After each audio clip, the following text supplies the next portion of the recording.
Madame, monsieur, vous êtes candidat à l'élection présidentielle et je ne peux dans un premier temps que vous souhaiter bonne chance dans votre entreprise. Comme il existe donc une possibilité que vous soyez élu, il m'est apparu tout naturel de vous faire parvenir d'ores et déjà ma candidature à un poste de ministre, car une fois que vous serez élu, il ne restera que 2 jours tout au plus à votre Premier ministre pour constituer son gouvernement. D'où l'intérêt pour moi de me mettre déjà sur les starting blocks.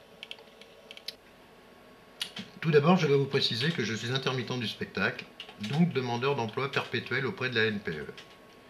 Et à bientôt, 52 ans, j'ai vraiment besoin de trouver un vrai travail dans lequel je puisse exprimer toutes mes compétences.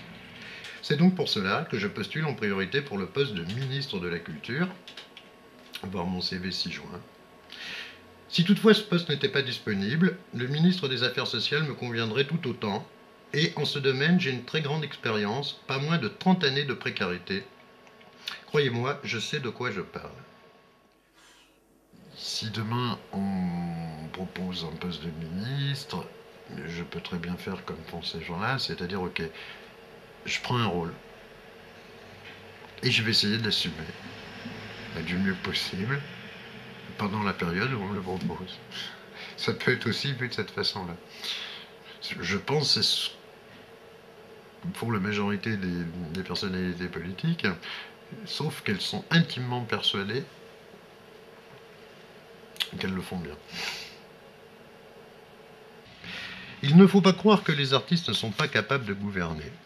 La preuve en est que les États-Unis, pays toujours à la pointe de l'innovation et qui sert de modèle à la France depuis des années maintenant, n'ont pas hésité à élire comme président M. Ronald Reagan et comme gouverneur de la Californie M. Arnold Schwarzenegger, deux personnalités issues du monde du cinéma. Le ministre est choisi, donc il est choisi par le Premier ministre, qui lui-même donc est nommé par le président de la République. Donc le président de la République fait, je veux dire, s'il a été élu, c'est parce qu'il a remporté le suffrage universel. Voilà. Il nomme un Premier ministre, libre au Premier ministre de constituer son gouvernement. On a vu des gens arriver en publicité, qui sont arrivés en politique, qui se sont trouvés bombardés de ministres, alors qu'ils n'arrivaient absolument pas du monde de la politique. Peu importe qui a les bonnes idées, ce qui compte, c'est qu'elles soient mises en application et qu'elles puissent profiter au plus grand nombre d'entre nous. D'où l'intérêt pour vous d'avoir dans votre gouvernement un ministre entièrement dévoué à la cause de son pays, plutôt qu'à ses intérêts personnels ou sa carrière. En outre, je suis intimement persuadé que les Français seraient contents d'être représentés par quelqu'un qui vient directement du peuple et qui parle un langage qu'ils pourront enfin comprendre. D'autant que je m'engage à proposer un nouveau texte de loi par semaine, tout comme je m'engage solennellement et par écrit à démissionner au bout de 3 mois si mon ministère n'obtenait pas l'aval des Français. Il est de mon devoir de vous informer que vos adversaires aussi vont recevoir ma candidature. Car, comme je vous l'ai déjà dit plus haut, je ne postule pas pour un parti politique, mais pour une fonction. Et peu importe le candidat qui m'embauchera, car mes seuls et uniques patrons seront les Français. Quand on sait que la majorité des hommes politiques sont, enfin des personnalités politiques, maintenant c'est difficile de dire les hommes puisqu'on essaie, on tend vers j'allais dire vers de plus en plus de femmes politiques, viennent tous de l'ENA. Ce sont des gens qui sont aux antipodes de la vie réelle et de ce que peut être la réalité d'un citoyen de base.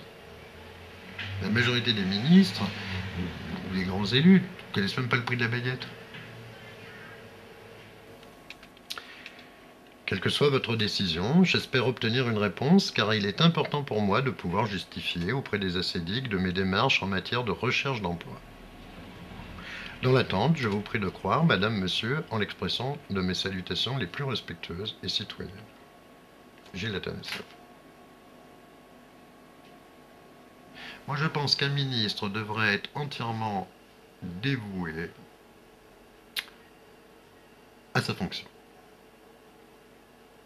Voilà, ça devrait être un emploi comme n'importe quel autre, et un ministre devrait pouvoir rendre régulièrement des comptes sur son travail aux Français.